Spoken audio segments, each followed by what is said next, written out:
Hello and welcome to the second video lecture on aromatic nucleophilic substitution. এটা SNU AR এর যে second study material তার উপরে base করে ডিজাইন করা। প্রথমটায় আমরা যে ভিডিও লেকচারটা দিয়েছি সেটাতে আমরা ডিসকাস করেছি addition elimination mechanism via formation of the Meisenheimer complex activated aromatic nucleophilic substitution.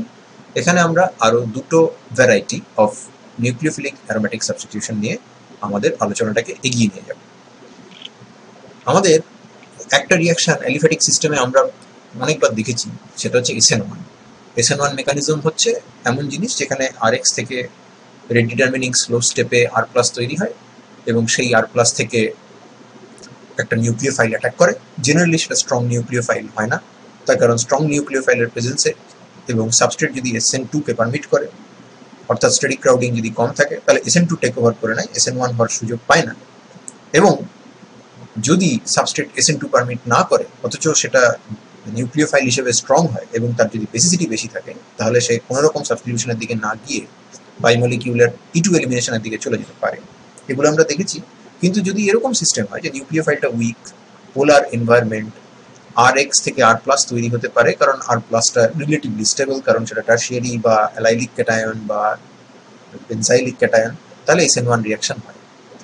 তো জেনারেলি ক্লোরোবেনজিনের জন্য বা ফিনাইল ক্লোরাইড এর জন্য আমরা এটা এক্সপেক্ট করি না, তার কারণ ক্লোরোবেনজিন থেকে ক্লোরাইড মাইনাসকে বার করলে যে ক্যাটায়ন তৈরি হবে সেটা হাইলি আনস্টেবল ফিনাইল ক্যাটায়ন এবং তার ফর্মেশনটা is associated with a large activation energy barrier. এটা তখনই সম্ভব যদি ক্লোরোবেনজিনের বদলে আমরা এমন কোনো একটা প্রিকারশন নিই যেটাতে লিভিং গ্রুপটা ক্লোরাইডের থেকে অনেক বেটার লিভিং গ্রুপ। সেরকম লিভিং গ্রুপ একটা আমাদের আছে এবং সেটা হচ্ছে মলিকুলার নাইট্রোজেন। অর্থাৎ আমরা যদি diazonium salt, aromatic diazonium salt নিয়ে রিঅ্যাকশন করি, তাহলে সেই সল্টের ওপরে আমরা অ্যারোমেটিক নিউক্লিওফিলিক সাবস্টিটিউশন রিঅ্যাকশন ভায়া SN1 মেকানিজম এক্সপেক্ট করতে পারি। এখানেও সেই আনস্টেবল ফিনাইল ক্যাটায়নই তৈরি হবে, কিন্তু যেহেতু লিভিং গ্রুপটা অত্যন্ত ভালো, তাই সে বেরিয়ে যাওয়ার পারমিশন পাবে এবং অ্যাক্টিভেশন এনার্জি যতটা বেশি হওয়ার কথা ছিল যদি লিভিং গ্রুপটা অন্য কেউ হতো, তার রেসপেক্টে একটুখানি কম হবে এবং রিঅ্যাকশনটা উইল গো অ্যাহেড। তো সেরকম এক্সাম্পল আমাদের আছে। ডায়োনিয়াম সল্ট আমরা জেনারেলি অ্যারোমেটিক অ্যামিনের, প্রাইমারি অ্যামিনের ডায়োটাইজেশন করে বানাই এবং তার সাথে এই ভ্যারাইটি অফ নিউক্লিওফাইল দিয়ে ট্রিট করে, কখনো ফ্লোরোবেনজিন, কখনো আয়োডোবেনজিন, কখনো থায়োফেনল, কখনো ফেনল, এই জাতীয় জিনিস বানানো যায় ডিফারেন্ট রিঅ্যাকশন কন্ডিশনে। যেমন এর যে করেসপন্ডিং কাউন্টার আয়ন, এটা যদি ডায়োনিয়ামের কাউন্টার আয়ন যদি BF4- হয়, তাহলে তাকে হিট করলে এখানে একটা ফ্লুরাইড ঢুকে যায়। যদি সেটাকে আমরা পটাশিয়াম আয়োডাইড দিয়ে হিট করি তাহলে সেখানে আয়োডাইড ঢুকে যায়। যদি SH- দিয়ে হিট করি তাহলে সেখানে SH ঢুকে থায়োফেনেট তৈরি হয়, সেটা আমরা একটা করেসপন্ডিং থায়োএস্টার থেকেও বানাতে পারি। যদি আমরা এটাকে ডাইলিউট সালফিউরিক অ্যাসিডের মধ্যে গরম অবস্থায় ড্রপ করে দিই, তাহলে সেখানে প্রচুর পরিমাণে জল আছে, তখন ওয়াটার অ্যাটাক করে এটাকে ফেনল করে দিতে পারি। এই ধরনের রিঅ্যাকশনগুলির মেকানিজম ডেফিনেটলি আমাদের SN1 এর যে মেকানিজম তার মতোই হবে। প্রথম স্টেপে একটা রেট ডিটারমিনিং স্লো স্টেপ, সেটাতে নাইট্রোজেন বেরিয়ে যাবে, বেরিয়ে গিয়ে তৈরি করবে আমার ফিনাইল কার্বোক্যাটায়ন। এটা দেখে তো অবভিয়াসলি বোঝাই যাচ্ছে যেটা খুবই খারাপ, মানে ইন টার্মস অফ স্টেবিলিটি এর অ্যাক্টিভেশন এনার্জি ফর্মেশনের যথেষ্ট বেশি হওয়ার কথা। But look at this living group is very good, nitrogen বেরিয়ে যাচ্ছে, সেই জন্যই এটা রিঅ্যাকশনটা পসিবল। এখানে যদি অন্য কোনো এক্স থাকতো তাহলে এত সহজে রিঅ্যাকশনটা করা যেত না। once it forms, it can do two things. একটা হচ্ছে ও নাইট্রোজেনের সঙ্গে রিঅ্যাকশন করে ফেলতে পারে। এটা আবার একটা testament to the extreme electrophilicity of this phenyl cation, যে নাইট্রোজেনের মতো একটা স্টেবল মলিকিউল তারকে ও কম্বাইন করে আবার ফিরে যেতে পারে ডায়োনিয়ামের দিকে। অর্থাৎ এ কতটা ইলেকট্রোফিলিক সেটার একটা প্রমাণ হলো যে নাইট্রোজেনের মতো একটা ইনার্ট মলিকিউলের সাথে সে রিঅ্যাকশন করে ফেলতে পারে। সাধারণত নাইট্রোজেন গ্যাসের মধ্যে রিঅ্যাকশন করা হয়, অর্গানিক রিঅ্যাকশন করা হয় এয়ারকে এক্সক্লুড করে, সেন্সিটিভ মেটেরিয়াল, এয়ার সেন্সিটিভ মেটেরিয়ালকে নাইট্রোজেনের মধ্যে নিয়ে রিঅ্যাকশন করা হয়। কিন্তু এই কার্বোক্যাটায়ন এমন রিঅ্যাক্টিভ যে সে ওই less reactive almost inert nitrogen গ্যাসকেও কখনো কখনো ছাড়ে না, অর্থাৎ ফার্স্ট স্টেপটা কিন্তু রিভার্সিবল।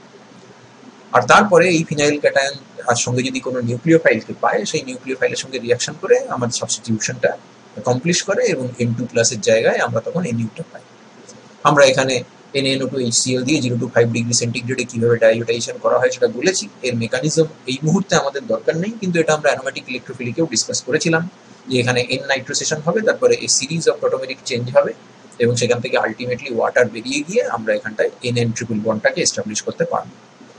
এই অ্যারাইল ক্যাটায়ন যেটা, সেটা কিন্তু অ্যারোমেটিক, বিকজ তার 6 পাই ইলেকট্রন সিস্টেম রয়েছে। হাউএভার এর যে একটা sp2 হাইব্রিড অরবিটাল সেটা ভ্যাকেন্ট, এবং এই sp2 হাইব্রিড অরবিটালটা পাই নেটওয়ার্ক যেটা 6 পাই ইলেকট্রন তার সাথে পুরোপুরি অর্থোগোনাল। তার ফলে এই ধরনের পি অরবিটালরা কোনো রকম স্টেবিলিটি এতে কনফার করতে পারে না।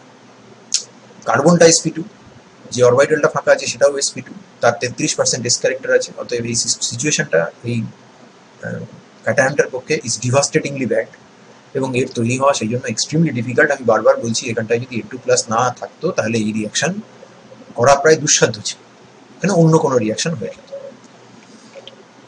এবার এর মেকানিজম যদি এইটা হয়, তাহলে আমাদের রেট লটা কিরকম হবে। এটা যদি আমি স্লোলি হিট করি, তাহলে যদি আমি হিট করি তাহলে স্লো স্টেপে যদি এই কার্বোক্যাটায়নটা তৈরি হয় এবং সেখান থেকে যদি নাইট্রোজেন বেরিয়ে আসে, তারপর যদি নিউক্লিওফাইলটা ফার্স্ট স্টেপে অ্যাটাক করে, তাহলে নিউক্লিওফাইল RDS হয়ে যাওয়ার পরে আসছে, তাহলে SN1 এর যে টিপিক্যাল রেট ইকুয়েশন সেটা হচ্ছে Rx এর উপর ডিপেন্ড করে, তাহলে এখানে ArN2+ এর উপরে ডিপেন্ড করে, first order with respect to ArN2+। NU- এর কনসেন্ট্রেশনের উপরে ডিপেন্ড করে না, বাড়াও কমাও ভালো দাও খারাপ দাও তেমন কিছু হবে না। এবং এখানে কিন্তু আরেকটা জিনিস আছে, সেটা হচ্ছে এই জিনিসটা SN2 কে পারমিট করে না, because back side attack is sterically encumbered, ওটা হবে না, যা হবে SN1ই হবে যদি হয়। কনসেন্ট্রেশন অফ দি নিউক্লিওফাইলকে এফেক্ট করতে পারে না, এবং তুমি যদি বাইরে থেকে ক্লোরাইড মাইনাস মিথানল এইসব দাও তাহলে সেটা প্রোডাক্ট কম্পোজিশনকে এফেক্ট করে, অর্থাৎ ক্লোরাইড দিলে ক্লোরোবেনজিন তৈরি হয়, মিথানল দিলে অ্যানিসোল তৈরি হয়। However rate of the reaction কিন্তু চেঞ্জ হয় না। এবং ফিনাইল ক্যাটায়ন যে এক্সট্রিমলি রিয়াক্টিভ তার একটা কাইনেটিক প্রুফ আছে, সেটা হচ্ছে দুটো আলাদা আলাদা নিউক্লিওফাইলকে একই ইলেকট্রোফাইলের সঙ্গে কম্পিটিং এক্সপেরিমেন্টে ফেললে যে নিউক্লিওফাইলের রেট অফ দ্য রিয়াকশন বেশি হয় তার নিউক্লিওফিলিসিটি আমরা বেশি বলে ধরি।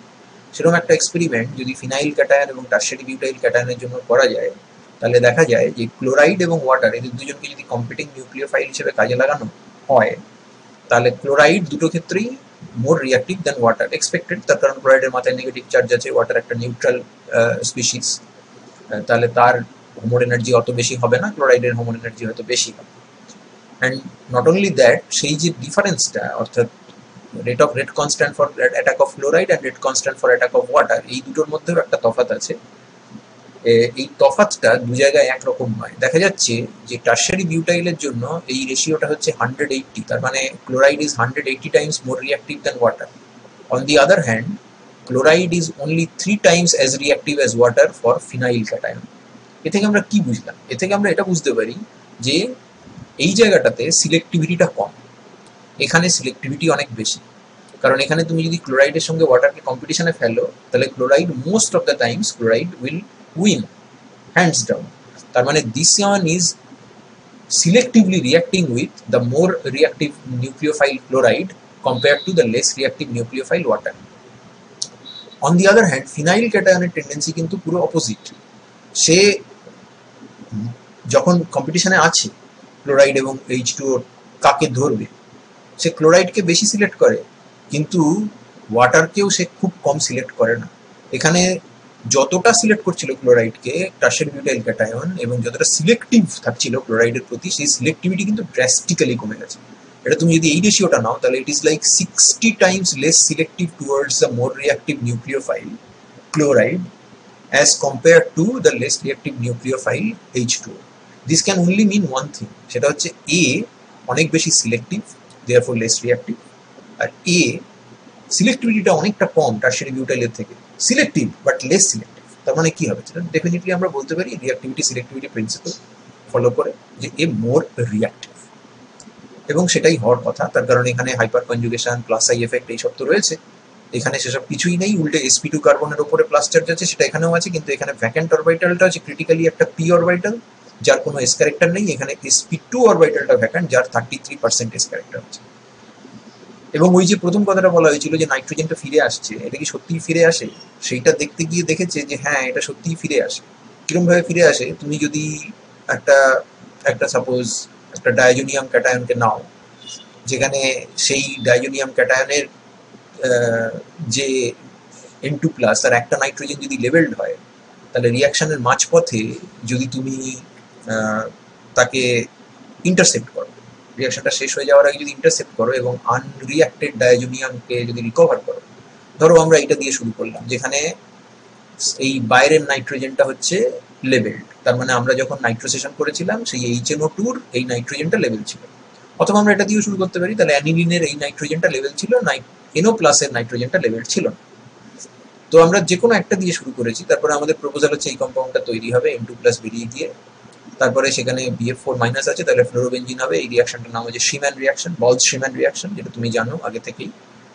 এবং সেখানে নাইট্রোজেন বেরিয়ে যাবে, BF3 বেরিয়ে যাবে। কিন্তু আমরা এইটা নিয়ে ইন্টারেস্টেড না, আমরা এইখানে কি আছে এটা নিয়ে ইন্টারেস্টেড। আমি এটা নিয়ে শুরু করি কি এটা নিয়ে শুরু করি, রিয়াকশনটাকে যদি মাঝপথে থামাই এবং তারপর যদি এদের দুজনের আমরা অ্যানালিসিস করি যে এই রিকভার্ড প্রোডাক্টে, রিকভার্ড স্টার্টিং মেটেরিয়ালটাতে কি আছে, তাহলে দেখা যাবে যে আমি এটা দিয়ে দিয়ে শুরু করি তাহলেও আমি একটা মিক্সচার পাচ্ছি যেখানে এই নাইট্রোজেনটা লেভেল অথবা এই নাইট্রোজেনটা লেভেল। যদি আমি এটা দিয়ে শুরু করেও তাহলেও সেম মিক্সচার পাচ্ছি, সেখানেও আমাদের দু রকমের ডাইজোনিয়াম আছে, একটাতে অ্যারোমেটিক রিংয়ের পাশের নাইট্রোজেনটা লেভেল, আর একটাতে অ্যারোমেটিক রিংয়ের থেকে দূরে যে নাইট্রোজেনটা আছে সেটা লেভেল। তো এটা কি প্রমাণ করে? এটা ডেফিনেটলি এটাই প্রমাণ করে যে আমি এইটা নিয়ে শুরু করি বা এইটা নিয়ে শুরু করি, এই ক্যাটায়নটা যখন তৈরি হচ্ছে তখন তার সুযোগ রয়েছে নাইট্রোজেনের সঙ্গে রিয়াকশন করা। যদি নাইট্রোজেনের সাথে রিয়াকশন করে তাহলে এই নাইট্রোজেনটা যদি জোড়ে তাহলে আমি এই প্রোডাক্টটা পাবো, আর যদি এই নাইট্রোজেনটা জোড়ে তাহলে আমি এই প্রোডাক্টটা পাবো। এই দুটো প্রোডাক্ট আমরা পাবো, যেটা আমরা আলাদা আলাদাভাবে দেখতে পাচ্ছি ইরেসপেক্টিভ অফ আমি কোন জায়গা থেকে শুরু করছি। যদি আমি এটা থেকে শুরু করি তাহলেও যা, এটা থেকে শুরু করলেও তাহলেও তাই। তার মানে ডেফিনেটলি ফার্স্ট স্টেপটা হচ্ছে রিভার্সাল। সাবস্টিটিউটেড ডাইজোনিয়ামদের জন্য দেখা যায় যে রেট অফ দ্য রিয়াকশনটা ড্রাস্টিক্যালি কম, এবং এখানে একটা কিউরিয়াস অবজারভেশন আছে, যে কোনো ধরনের সাবস্টিটিউয়েন্টের জন্যই কম। যেমন আমরা এখানে দুটো এক্সট্রিম টাইপের সাবস্টিটিউয়েন্ট নিয়েছি, একটা হচ্ছে নাইট্রো, একটা হচ্ছে মিথক্স। তো যদি নাইট্রো নাও তাহলে কি হবে, নাইট্রো ইলেকট্রন উইথড্রয়িং গ্রুপ, এটা বোঝাটা সোজা। যে তুমি যদি SN1 এর কথা বলো তাহলে SN1 রিয়াকশন কার্বোক্যাটায়ন যত ডিস্টেবিলাইজড হয় তত এর স্টেবিলাইজেশন কমে এবং তার ট্রানজিশন স্টেটটা ডিটারমিনিং ট্রানজিশন স্টেটটাও তত destabilised. And in that case nitro গ্রুপের যে -I/-R এফেক্ট আছে সেই প্লাস চার্জটাকে সে ডিস্টেবিলাইজ করবে, এবং প্লাস চার্জটাকে ডিস্টেবিলাইজ করার ফলে এখানে কার্বোক্যাটায়নটা হাইলি আনস্টেবল, এবং হাইলি আনস্টেবল হওয়ার জন্য তার করেসপন্ডিং টিএসটাও আনস্টেবল, এবং এটার ফর্মেশনটা ডিফিকাল্ট হবে। ওএমির ক্ষেত্রে তো উল্টো হওয়ার কথা, কারণ ওএমি তো অ্যাকচুয়ালি প্লাস আর এফেক্ট শো করার কথা, কার্বোক্যাটায়নকে স্টেবিলাইজ করার কথা, ট্রানজিশন স্টেটটা স্টেবিলাইজড হওয়ার কথা, সেটা হচ্ছে না। তার দুটো কারণ আছে। একটা কারণ হচ্ছে যে ওএমির প্লাস আর এফেক্ট তখনই দেখানো যায় যখন অক্সিজেনের উপরে যে পি অরবিটালের লোন পেয়ারটা আছে সেটা যদি কার্বোক্যাটায়নের যে ভ্যাকেন্ট অরবিটাল তার সাথে কনজুগেশনে আসতে পারে। এখানে সেটা সম্ভব নয়, তার কারণ এটা হচ্ছে sp2, আর এটাকে যদি আমি পি অরবিটাল ধরি, অর্থাৎ এটাকেও যদি আমি sp2 হাইব্রিডাইজ ধরে নিই, তাহলে কোনোভাবেই এই অরবিটালের সঙ্গে ওভারল্যাপ করে এইখানে ইলেকট্রন দেওয়া সম্ভব নয়। অর্থাৎ এখানে ওএমই কিন্তু নিজের প্লাস আর এফেক্ট দেখাতে পারবে না। ওএমির আরেকটা এফেক্ট আছে, সেটা হচ্ছে -I, সেটা ইলেকট্রন উইথড্রয়িং নেচারের। তাহলে ওএমই এখানে এসেনশিয়ালি -I এফেক্ট শো করবে এবং ইলেকট্রন রিলিজিং এর বদলে ইলেকট্রন উইথড্রয়িং গ্রুপ হিসেবে কাজ করবে। নাইট্রোর থেকে হয়তো কম, কারণ নাইট্রোর ইলেকট্রন উইথড্রয়িং ক্যাপাসিটি আরও বেশি। ওএমির প্লাস আর এফেক্ট এখানে এই ভ্যাকেন্ট অরবিটালকে স্টেবিলাইজ করার জন্য কিছুমাত্র এফেক্ট ফেলবে না, এবং -I এফেক্টটাই কাজ করবে। দ্বিতীয় পয়েন্টটা আরো ইন্টারেস্টিং, সেটা হচ্ছে তুমি যদি স্টার্টিং মেটেরিয়ালটায় দেখো মিথক্সি সাবস্টিটিউটেড ডায়াজোনিয়াম, সেখানে ওএমির লোন পেয়ার কনজুগেশনে আছে উইথ দিস N2+। এখানে কিন্তু ওএমি নিজের প্লাস আর এফেক্ট ফুললি শো করতে পারে, অ্যান্ড যদি করে তাহলে এই যে প্যারাপোজিশন, ওএমির রেসপেক্টে প্যারাপোজিশন এবং যেখানে CN বন্ডটা আছে সেই জায়গাটাতে অ্যাকচুয়ালি একটা ডাবল বন্ড নেচার ডেভেলপ করবে, which serves to strengthen this particular carbon nitrogen bond, and because the rate determining step requires the breakage of particular this bond, এটা এত সহজে হবে না, এটা ভাঙবে না চট করে, এবং কার্বোক্যাটায়ন তৈরি হওয়াটা ডিফিকাল্ট হয়ে যাবে। তার ফলে এটা এমন একটা এক্সাম্পল যেখানে SN1 reaction so called electron releasing group দিয়েও ফেসিলিটেটেড হচ্ছে না, because the electron releasing group যখন সে তার ইলেকট্রন রিলিজিং এফেক্ট শো করছে in the reactant that is serving to strengthen the bond that is needed to be broken in the rate determining state. আবার যখন তুমি ক্যাটায়নটার formation দেখছো তখন ক্যাটায়নকে stabilise করার জন্য তখন সে তার ভুল বদলে ফেলেছে, সে তখন আর ইলেকট্রন রিলিজিং নয়, তখন সে actually electron withdrawing, however mild that is. এবং ইলেকট্রন উইথড্রয়িং গ্রুপ তথা নাইট্রো, এই ধরনের নাইট্রো গ্রুপ তো obviously will destabilise the system. তো এখানে দুটো জিনিসেই আমরা এটা বুঝতে পারছি যে অ্যাপারেন্টলি তোমার এটা দেখে মনে হতে পারে যে ওএমই ডিস্টেবিলাইজ, ওএমই দিলে রেট স্লো ডাউন করছে আর ডিএসটিএস ডিস্টেবিলাইজড হচ্ছে, কেন রে বাবা, কেন হচ্ছে? তাহলে কি SN1 হচ্ছে না? তাহলে কি ওখানে কার্বোক্যাটায়ন হচ্ছে না? কার্বোক্যাটায়ন হচ্ছে। কার্বোক্যাটায়নের জিওমেট্রিটা মাথায় রাখতে হবে। এখানে কতগুলি এক্সাম্পল আমরা দিয়েছি, যেমন মেটানাইট্রোফেনল। মেটানাইট্রোফেনল তৈরি করতে গেলে আমরা সাধারণত মেটাডাইনাইট্রোবেনজিন থেকে শুরু করি। নাইট্রোবেনজিনের নাইট্রেশন করে মেটাডাইনাইট্রোবেনজিন করা হয়, তারপরে সেটাকে একটা পার্শিয়াল রিডাকশন করা হয়। রিয়াকশনটার নাম আছে একটা, এটা নিকোলাই জিনিনের ডেভেলপ করা মেথড, সেই জন্য বলা হয় জিনিন পার্শিয়াল রিডাকশন। এই যে কোনো এড্রোনাইট্রো ইকুইভ্যালেন্ট তুমি যে কোনো একটাকে রিডাকশন করতে পারো সালফাইড দিয়ে রিডাকশন করে অ্যালকালি মিডিয়ামে। তারপরে এটার যে NH2টা হলো সেটাকে N2+H2SO করে কনভার্ট করো, তারপরে এটাকে OH ঢুকিয়ে দাও। আমরা যদি ফেনলের ওপরে নাইট্রেশন করে কাজটা করতে যেতাম টোটালি ফেল করতো, তার কারণ ফেনলের নাইট্রেশন এমনিতেই খুব ভালো হয় না, HNO2 দিয়ে করতে হয়, নাইট্রোসেশন করে তারপর অক্সিডেশন করে। HNO3 কনসেন্ট্রেট HNO3 দিয়ে রিয়াকশন করতে গেলে প্রবলেম আছে, অক্সিডেশন হয়ে যায় ফেনলের। আর যদি বা হয়ও, সেখানে OH তো অর্থোপ্যারা ডিরেক্টর, তাহলে এখানে ঢুকবে, এখানে ঢুকবে বা এখানে ঢুকবে, বা 3 জায়গায় ঢুকবে বা 2 জায়গায় ঢুকবে, মানে 2,4 হবে বা 2,4,6 হবে বা 4 হবে বা শুধু 2 হবে, আমরা 3 নাইট্রোফেনল তো পাবো না। ঠিক তেমনই আমরা যদি ব্রোমোবেনজিনের উপর মিথাইলেশন করি, তাহলে ব্রোমোবেনজিনের উপর মিথাইলেশন করলে ব্রোমিন ডিঅ্যাক্টিভেটিং অর্থোপ্যারা ওরিয়েন্টিং, টলুইনের উপর ব্রোমিনেশন করলে মিথাইল অর্থোপ্যারা ওরিয়েন্টিং অ্যাক্টিভিটি। তো কোনো সময়ই আমি কিন্তু এই আমার মেটাব্রোমোঅ্যানিলিন, মেটাব্রোমোটলুইন এই কম্পাউন্ডটা পাবো না। এটাকে পেতে গেলে আমাকে তাহলে অন্য উপায়ে এগোতে হবে। তো আমি এটার জন্য শুরু করতে পারি প্যারাটলুইডিন থেকে, যেটা actually is a reduction product of 4-nitrotoluene. 4-nitrotoluene is a nitration product of toluene. Separation is required from the orthoisomer. তাহলে এখানে NH2 হয়েছে, এই NH2টাকে অ্যাসিটাইলেশন করে আমি NHCOMe বানিয়ে নিলাম, তারপরে সেটাকে ব্রোমিন অ্যাসিটিক অ্যাসিড দিলাম। মিথাইল আর NHCOMe এর মধ্যে NHCOMe মোর অ্যাক্টিভেটর, তাহলে অর্থো পজিশনটা মোর অ্যাক্টিভেটেড থাকবে, সেখানে ব্রোমিন ঢুকবে। ব্রোমিন ঢোকার পর সেটাকে ডাইলিউট ইথানোলিক কেউইচ দিয়ে রিফ্লাক্স করলাম, which serves to cleave this amide linkage. This amide linkage will cleave. This is addition elimination mechanism. Just like ester hydrolysis, the amide is hydrolyzed. তাহলে এখান থেকে NH2 বেরিয়ে এলো। এবার এইটাকে যদি সামহাউ তাড়িয়ে দিতে পারি, NaNO2 দিয়ে N2+ করে এটাকে H3PO2 দাও। এই রিয়াকশনটা ঠিক SN1 মতো ঠিক নয়, প্রবাবলি এখানে র্যাডিক্যাল মেকানিজম আছে বলে মনে করা হয়, but this example serves two illustrate the importance of this NH2 group in blocking a particular position and directing the incoming electrophile in our desired position. আমি যদি টলুইন নিয়ে তার উপর ব্রোমিনেশন করি তাহলে তো সব এখানে ঢুকে যাবে।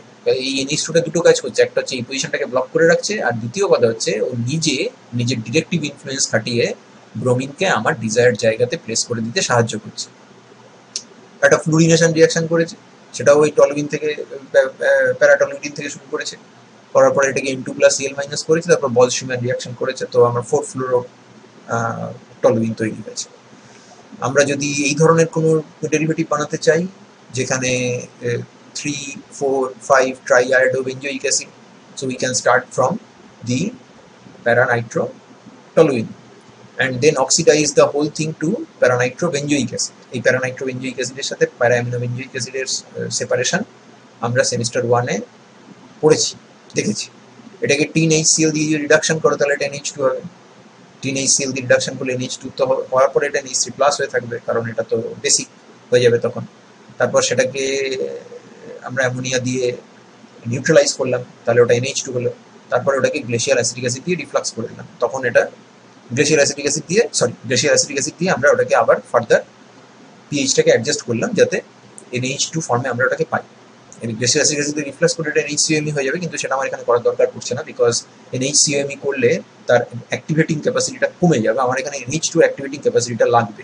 তাই NH2টাকে এখানে যদি আমি এবার ICl দিই, এটা ইন্টারহ্যালোজেন কম্পাউন্ড যেখানে it is a source of I+, এবং NH2 যেহেতু এক্সট্রিমলি অ্যাগ্রেসিভ এবং extremely reactive as a nucleophile, so it will undergo double iodination at the both ortho positions। এবারে আর কিছু নেই, এই N2 প্লাসটাকে এই NH2টাকে সরিয়ে যদি আয়োডিন আনতে পারি তাহলেই আমার কাজ হয়ে যায়। সেটা আমরা করব, ডায়োটাইজেশন করব, করার পর অ্যাকুয়াস KY দিয়ে ট্রিট করে দেবো, তাহলে আমার এখানটায় SN1 রিঅ্যাকশন হয়ে যাবে। So this is how the SN1 aromatic nucleophilic substitution works, and this concludes the first part of this lecture. Stay tuned for the next part where we will discuss the elimination addition mechanism via benzyne intermediate. Thank you for your patience.